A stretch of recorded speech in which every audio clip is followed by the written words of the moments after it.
Ok, nós estamos retornando aqui à live que estamos conversando aqui com o reverendo Marcelo Maurício e tivemos que encerrar. Estou aqui me conectando com ele agora.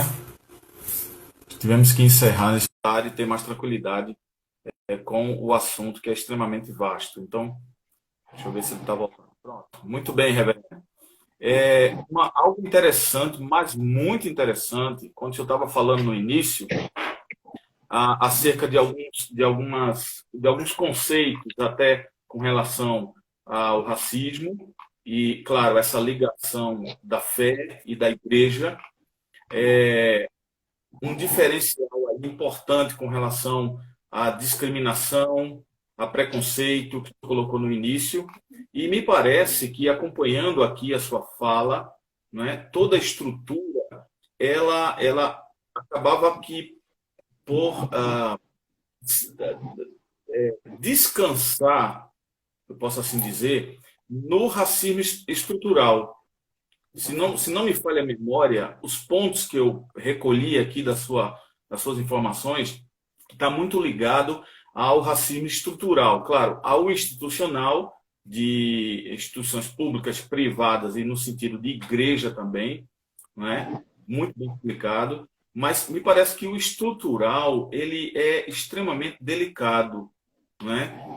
É o modo mais perigoso, mais difícil de percepção, da gente perceber como é que ele está funcionando numa fala, em hábitos, nas situações de falas embutidas, né, como uma expressão que cause racismo dentro de um contexto em que a outra pessoa tá, às vezes nem percebe, né, que foi discriminada, nos costumes, aonde aí diretamente ocorre a segregação, né, a separação e o preconceito racial. Foi muito também bem colocado e lembrado num contexto histórico acerca dessa, dessa situação de racismo, dessa separação.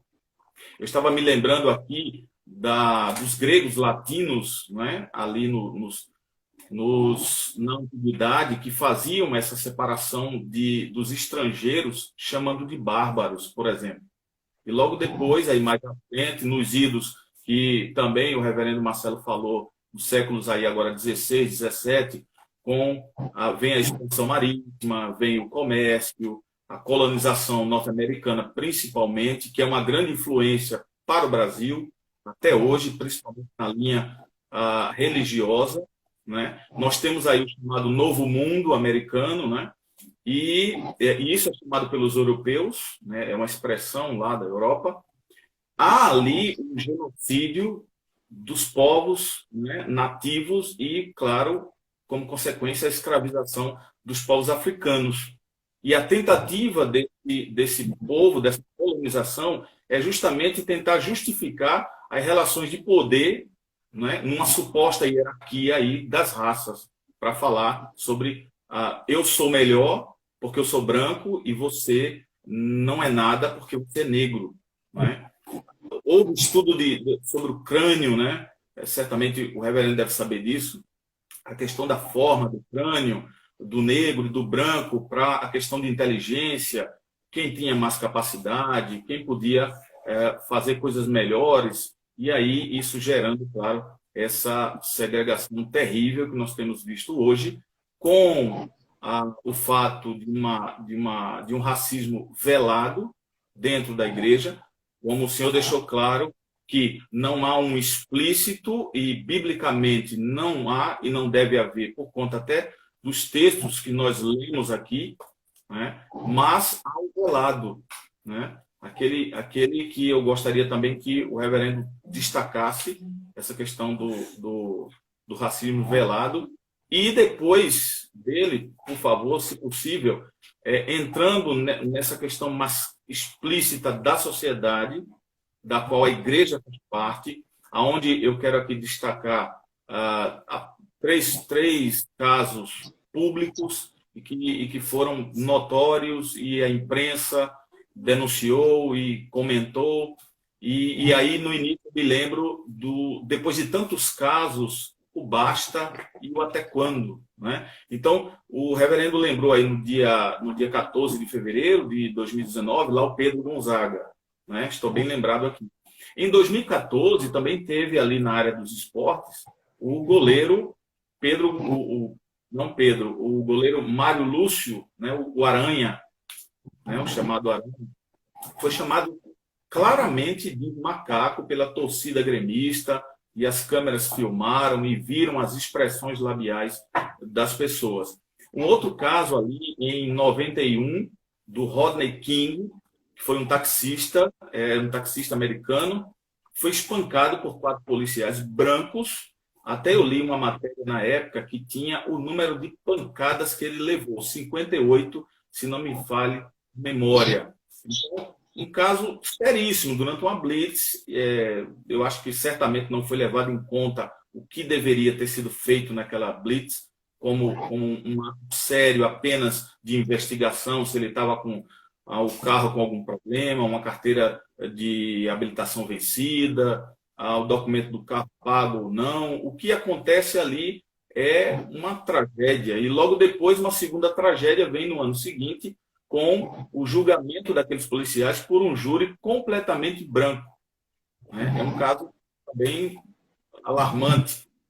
Lá em 2015 teve o Dylan Hoff, também muito comentado na época, jovem branco de 21 anos que promove um massacre lá na igreja metodista episcopal africana, né, na cidade de Charleston, Carolina do Sul, se não me falha a memória. Matou 9 pessoas, inclusive o pastor daquela igreja. Então, tudo isso, nós temos aí, dentro dessa estrutura que o reverendo vem falando, me parece que esse não institucional, mas o estrutural, ele é algo extremamente sério, extremamente doloso, até podemos dizer assim.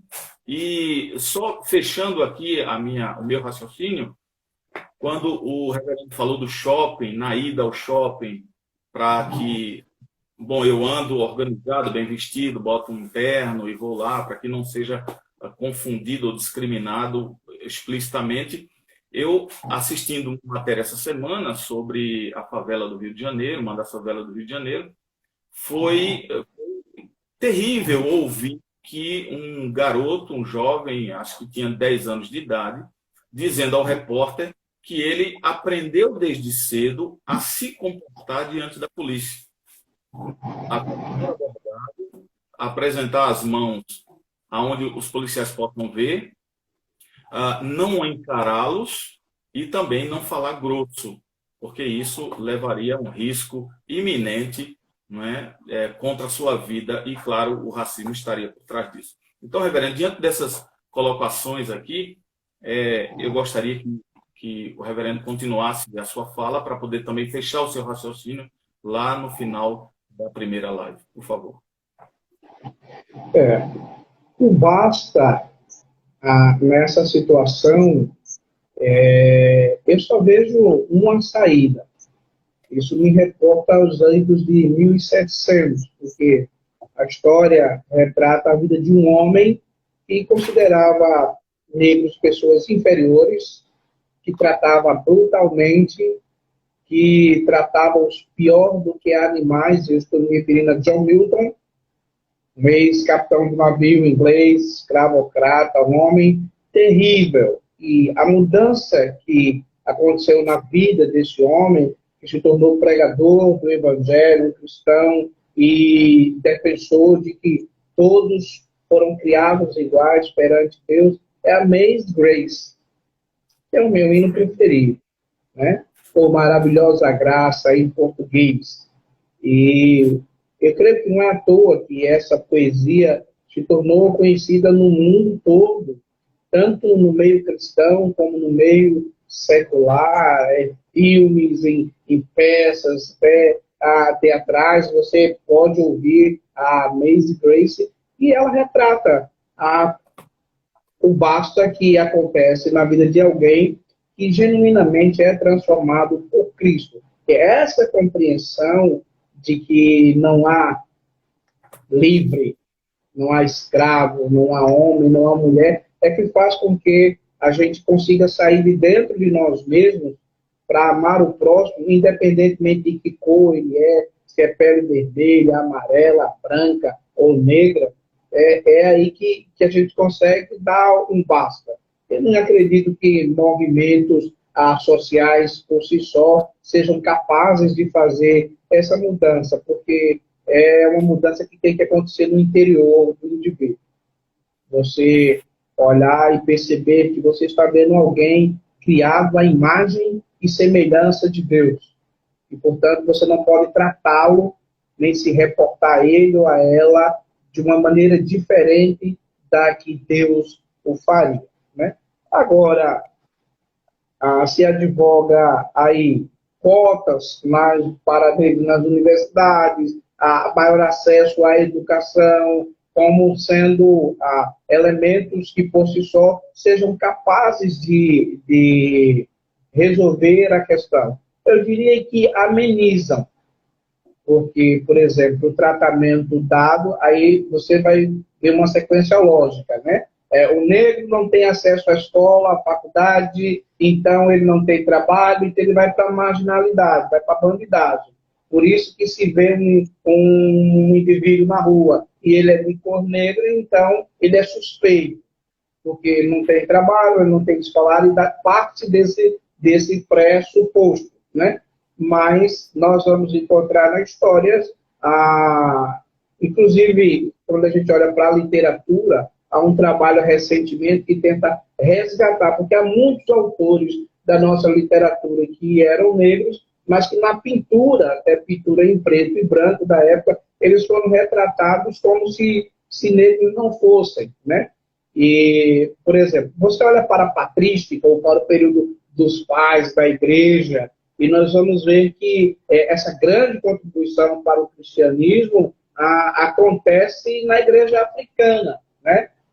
As comunidades cristãs antigas do Egito, da Etiópia e do norte da África. Aí você vai encontrar Orígenes, Atanásio, Cirilo, Tertuliano, Frelmencio e o grande, ou maior expoente da patrística, que é Agostinho de Hipona, né? Usando a linguagem coloquial, tudo negão. E que contribuíram significativamente para o cristianismo. Então, eu entendo que essas mudanças estruturais, né, que combatam, assim, ela é relevante e ela é significativa através da presença de Cristo, do Evangelho. Isso, de fato, muda, porque eu conheço pessoas que já foram racistas até dizer que batia, que maltrataram, que xingavam e que hoje amam e tratam de uma maneira amorosa, afetuosa, e não foi falta de educação que permitia isso, ou de instrução. Na verdade, foi a graça de Cristo que fez essa transformação. O governo tem um papel? Tem um papel preponderante isso. A Bíblia diz, todos são iguais perante Deus, mas nem todos nascem igual. Um vai nascer em um lar estruturado, com condições financeiras, de poder estudar e ter acesso à faculdade, e outro não. Então, o governo desempenha, sim, um papel importante, mas não é só o governo, porque, é como eu falei anteriormente, existe o racismo de brancos para com os negros, que tem uma proporção historicamente maior, mas hoje a revolta, a desigualdade, a disparidade, então faz. Outro dia eu tive que conversar com a família e o problema, família cristã, e o problema era a moça negra querendo namorar um rapaz branco. Então, já existe também.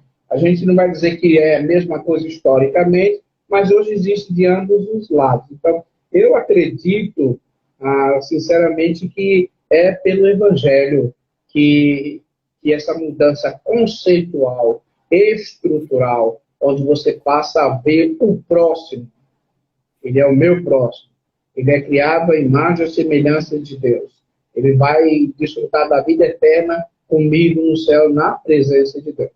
E aí a igreja acolhe, a igreja contribui também junto com o Estado, no sentido de que nós somos diferentes, nós agimos diferente, nós nos colocamos de forma diferente. E a partir do momento que a sociedade começa a ver o diferencial e a relevância da igreja, que está inserida no contexto social, né? O livro de Atos do Apóstolo vai dizer que ele, Davi, serviu a sua geração segundo os desígnios de Deus. Esse é o grande desafio nosso, não deixarmos ir com a multidão, mas sermos, de fato, relevantes e contribuir para que incidentes como esses mencionados pelo reverendo não continuem acontecendo. Eles vão cessar? Não. Totalmente não é possível. E Calvino dizia a razão por quê? É a depravação total da humanidade. Então sempre vai haver racismo, sempre vai haver discriminação até Jesus voltar, sempre vai haver uns com mais, outros com menos, mas nós podemos contribuir e contribuir de forma relevante para diminuir, porque a origem de todos esses problemas chama-se pecado. Então, a partir do momento que você vai na raiz, no âmago da questão, então um homem racista, um homem violento para com o seu semelhante por causa da cor, quando a graça o alcança, ele é um John Milton transformado. E aí ele vai viver de forma diferente. Pois não, Foram duas perguntas. Sim. Essa sua colocação final, com relação, primeiro, à questão da jovem negra, que o reverendo falou, com o jovem branco, né? Apenas uma pergunta, uma curiosidade minha com relação a isso. Seria uma forma de defesa do negro em dizer, bom, eu não quero também como uma forma de defesa? O que seria isso aí? Uma forma de defesa ou não, nesse sentido? Veja bem, como eu falei, eu sou um homem negro casado com uma mulher branca. E a minha esposa é branca mesmo. E então o que acontece? Quando você sabe que do lado de lá não há aceitação, como um mecanismo de defesa ou de autodefesa, o lado de cá, então veja bem, em uma família negra, que um rapaz ou uma moça decide namorar ou casar com um rapaz ou uma moça branca, ou é perceptível a não aceitação por parte dos familiares brancos, então os familiares raramente não vai acontecer isso. Mas a tendência natural é que como mecanismo de defesa se ela não é boa o suficiente para eles, então ele também não é bom o suficiente para ela. Então é mais ou menos como adotar a política de reciprocidade. Eu entendo que é por aí. Certo. Muito bem. Ok, reverendo. É bastante interessante essas colocações, principalmente quando a gente traz para o âmbito da igreja, não é? Onde a igreja, de fato, ela... e eu lamento, né? E que temos a forma velada dentro da igreja, mas que uma ótima colocação aqui agora nessa parte Eu me final. lembrei agora de um fato que aconteceu comigo. Eu fui pregar no Sudeste há uns 8 anos atrás, não, mais, 10 anos atrás. E aí eu estava na Rússia, missionário russo, trabalhando com os russos, e eu fui pregar numa conferência em uma grande igreja, era sexta, sábado e domingo, e preguei na sexta, e no sábado de manhã o pastor falou, olha, eu vou reunir a pastorada aqui para você falar, vai vir pastores do presbitério de várias denominações, no café da manhã, tudo bem, eu falei. E aí um pastor chegou para mim e falou assim, reverendo, eu sei que os judeus não se dão com os samaritanos, mas eu queria lhe fazer um convite. Eu fiquei achando, bom, os judeus não se dão com os samaritanos, ele não deve ser presbiteriano. E, de fato, ele não era. Ele era de uma outra denominação, não reformada. Ele disse, eu queria que o senhor fosse falar na minha igreja, porque santo de casa me faz milagre, eu estou querendo passar a visão missionária para a igreja. Eu disse, olha, eu estou aqui a convite, sexta, sábado e domingo, se o pastor da igreja permitir que eu possa ir, já que é um horário que não vai ser horário tipo, o culto na igreja dele era tarde. Então eu tinha a tarde livre, eu ia pregar no sábado à noite, na conferência. E aí, se você conversa com o pastor da igreja que me convidou, se ele liberar, eu de minha parte não tenho problema não. Desde que de 5 horas eu esteja aqui para pregar no culto da noite. E aí combinamos, né? O pastor disse, não, pode ir, agora às 5 horas ele tem que estar aqui para a nossa conferência.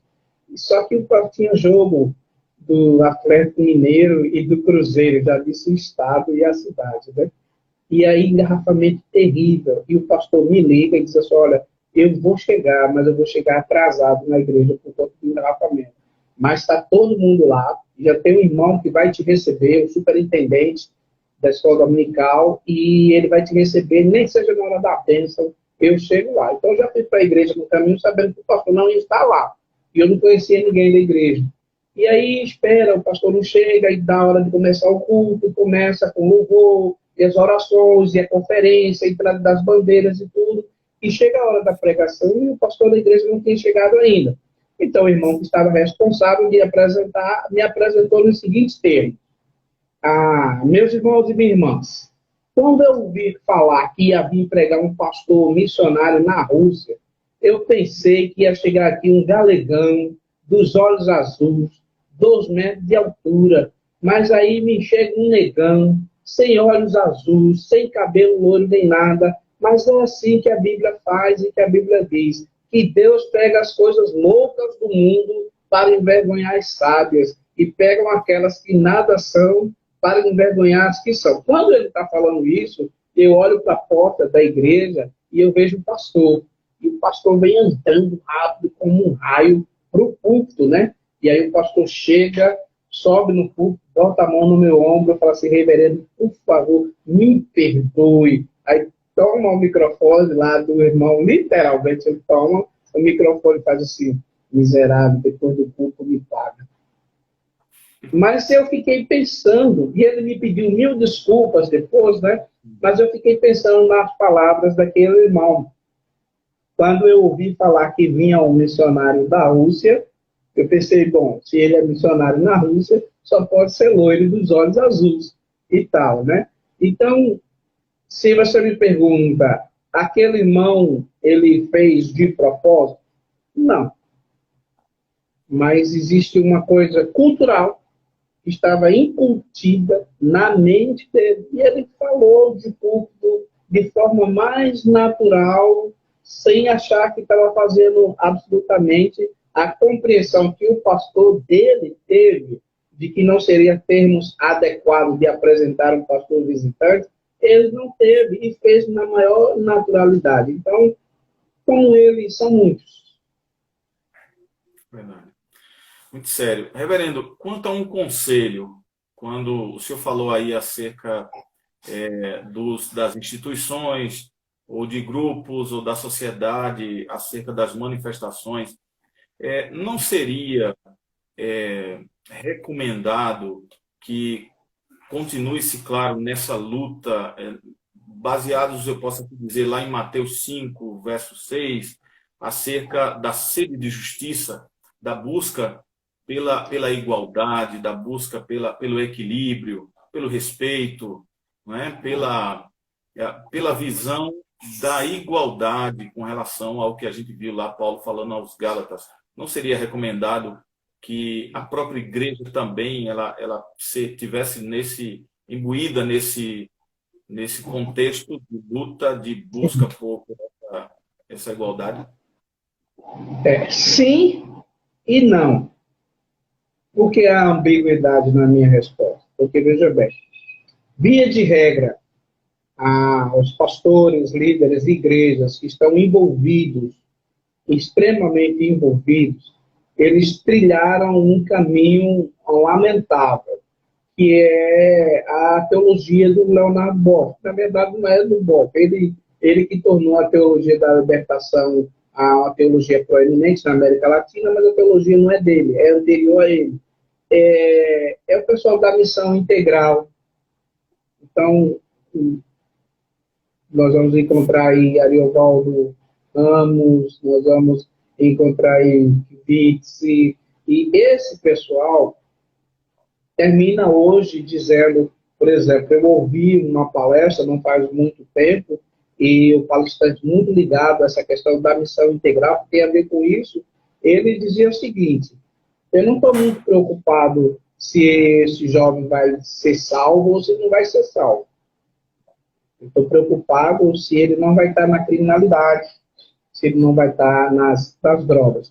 Agora perceba, se ele vai estar salvo, consequentemente, ele não vai estar porque o evangelho ele transforma como um todo. Então, esse evangelho social termina que faz com que muitos de nós, né, recuem nesse engajamento, nesse envolvimento, porque, embora esses sejam aspectos sérios, importantes, extremamente relevantes, mas a gente sabe que qualquer progresso que nós possamos fazer nessa vida, ele é efêmero, temporário e limitado, se comparado com a vida eterna.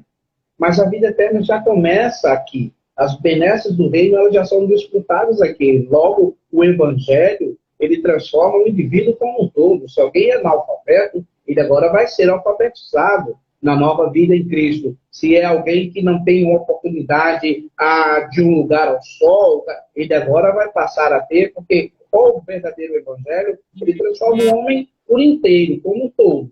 Mas como há essa ênfase exacerbada no social em detrimento do espiritual, então termina que muitos de nós, a gente recua e não se engaja, alguns não se envolvem mesmo. Uma outra dificuldade que a gente vai encontrar nisso aí, e você vai perceber nessas questões todas de lives que estão acontecendo assim, essa semana eu ouvi um outro pastor em um outro grupo dizendo que ia falar do tema racismo. Então, só essas duas lives, eu não vi a respeito mais de nenhuma outra, embora existam inúmeros. Porque se você pegar qualquer livro de história ou acadêmico, ou que vai falar da questão social hoje, qualquer um, aí você vai encontrar os autores de tese de mestrado, doutorado, pós-doutorado, dizendo que parte da culpa disso é da igreja. Eles vão estar se referindo a esses teólogos europeus que fizeram uma interpretação errônea, mais baseada no mercantilismo, no comércio, do que vai ser a exegese, fizeram uma exegese, né?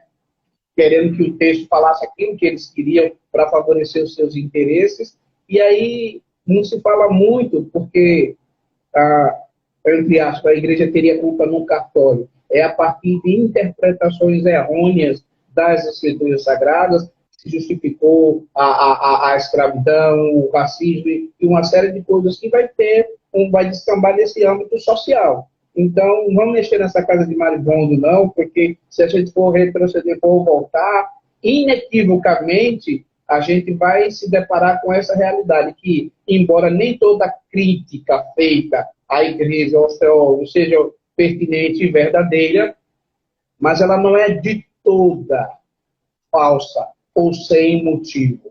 Né? Alguns homens na história, de fato, com a sua hermenêutica, contribuíram para isso. Então, nós temos esses dois aspectos aí. Se eu for me envolver, eu vou ter que descambar para a missão integral, para o evangelismo social, e que aí é só o aqui e o agora, e não tem mais porvir, e não tem espiritualidade. E como é que eu vou defender, e como é que eu vou me portar se contra fatos não existem argumentos, e a história prova que a igreja, em sua hermenêutica, evidentemente que a gente não pode generalizar, contribuiu sim para isso. Então, precisamos, mas tem que haver uma santa ousadia e moderação para entender que não pode correr todo extremo, é perigoso com essa coisa da missão integral do evangelho social, não é só isso, e também o entender que houve uma participação histórica no passado, hermeneuticamente falando, na interpretação, para que as coisas estivessem como estão hoje. Muito bem. Tem que, de fato, no final das contas, haver um equilíbrio, uma sensatez com relação ao assunto, né? E os extremos eles são levados em consideração aí, claro, propriamente. Não a ausência total, mas também não o ativismo, né? Isolado ali, onde realmente pode vir a descambar no evangelho social. Reverendo, suas considerações, por favor, suas considerações finais em relação a esse momento, né? E a sua perspectiva com relação também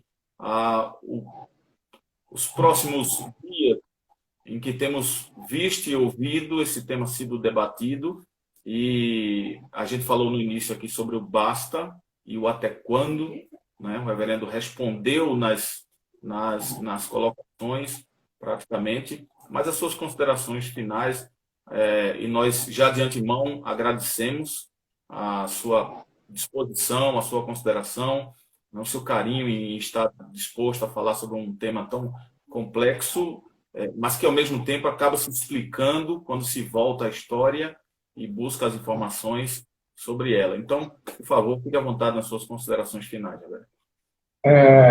O pastor e ativista Martin Luther King Jr., quando fez a marcha há 57 anos atrás para Washington, capital, ele conclui o seu discurso dizendo: eu tenho um sonho, I have a dream. Eu não tenho um sonho, né? Até quando? Até quando Jesus voltar.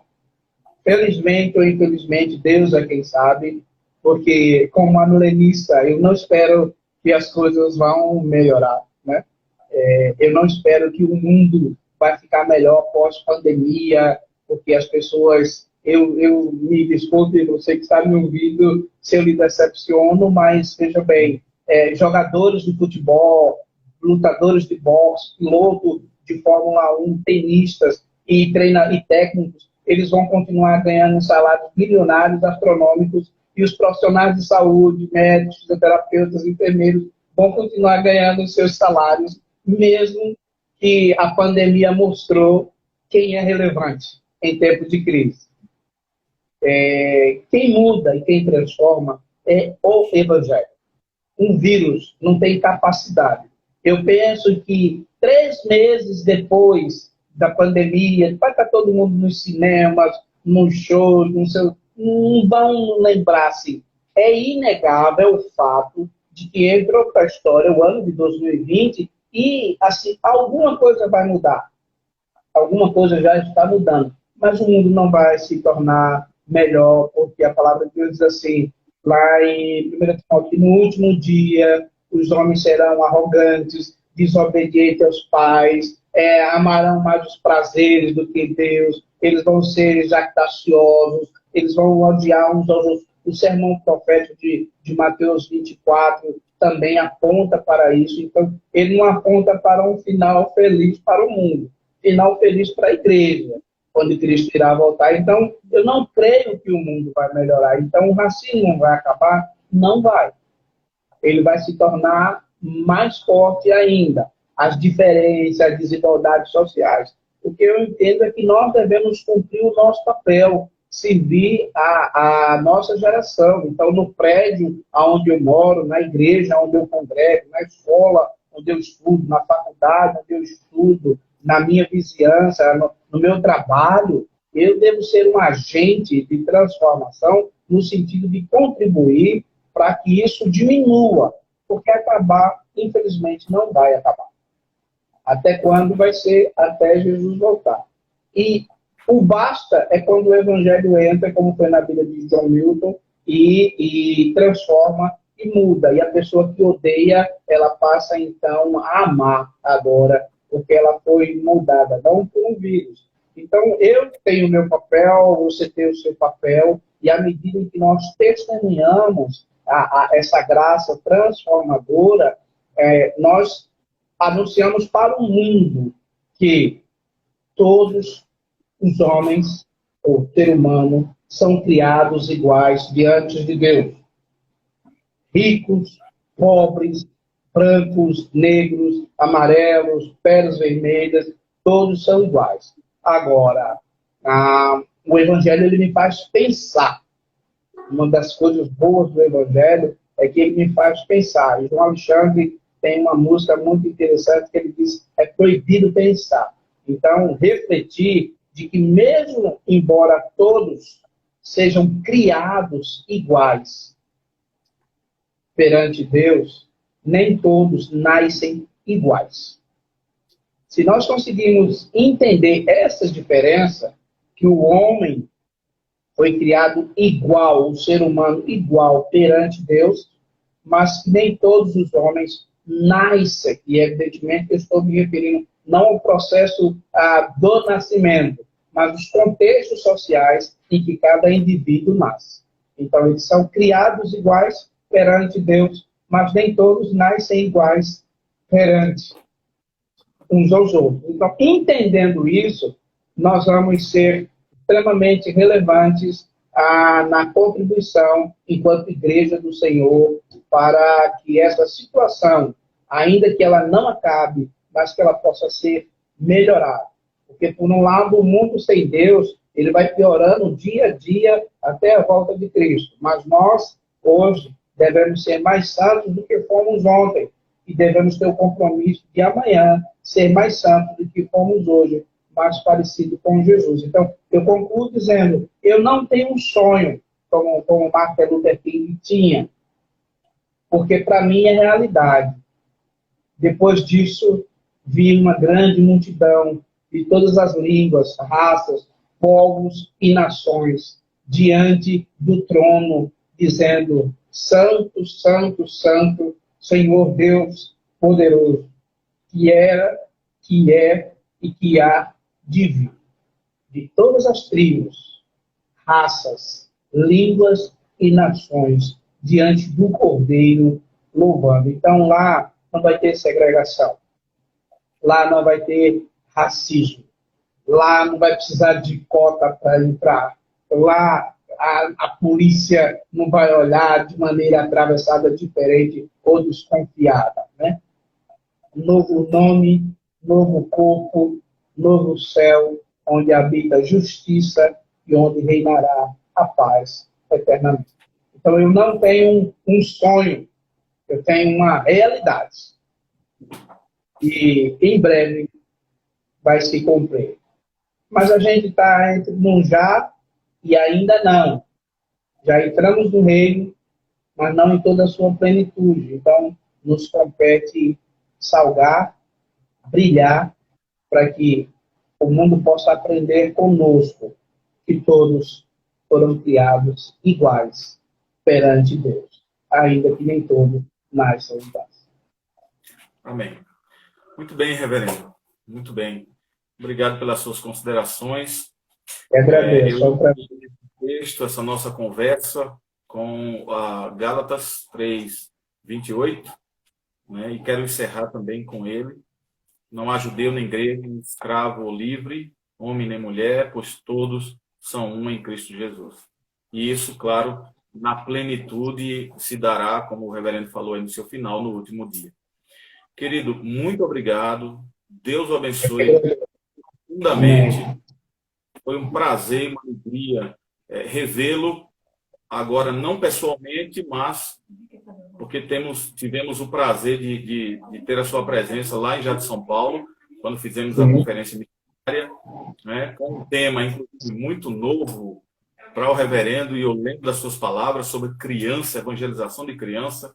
Foi muito bom, muito importante, muito edificante, assim também como foi essa live que fizemos aqui com esse assunto. Talvez algumas pessoas esperassem um final mais surpreendente. Eu tive um final surpreendente, né?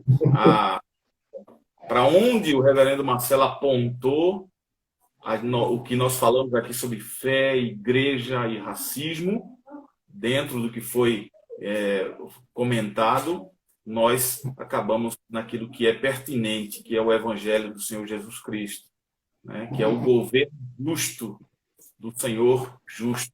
Então, eu lhe agradeço, peço que o reverendo Marcelo, antes de fazer a oração final, eu quero lhe pedir isso, né? Leve o nosso carinho, a nossa amizade, o nosso apreço, também a sua esposa, a toda a sua família, né? A igreja lá em Boa Viagem, que, se não me falha a memória, o reverendo está trazendo mensagens lá, está nesse momento fazendo uma participação, está tendo uma participação na Igreja Boa Viagem, não é isso?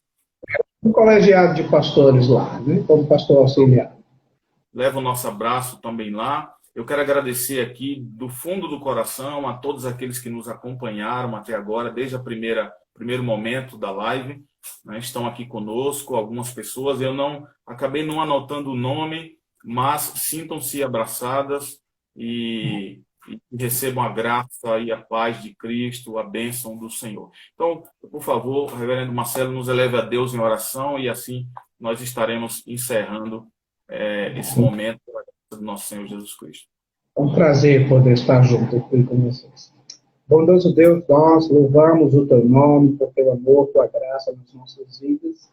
Nós oramos para que o Teu nome seja sempre santificado, tanto na terra como no céu, e suplicamos o Teu favor na caminhada cristã, diante de tantos desafios que nos apresentam, e que o Senhor nos dê graça, nos dê sabedoria, nos dê moderação para tratarmos dessas questões, e, sobretudo, amor para com o próximo e também capacidade para perdoar quando nos sentimos ofendidos, agredidos, sabendo que o Senhor Jesus é o nosso grande exemplo e modelo de sofrimento, de rejeição, de discriminação, e Ele tem nos dado a sua graça para que nós também possamos seguir os seus passos. Dar-nos um término de noite na tua presença, preserva as nossas vidas e saúde em relação ao Covid-19 e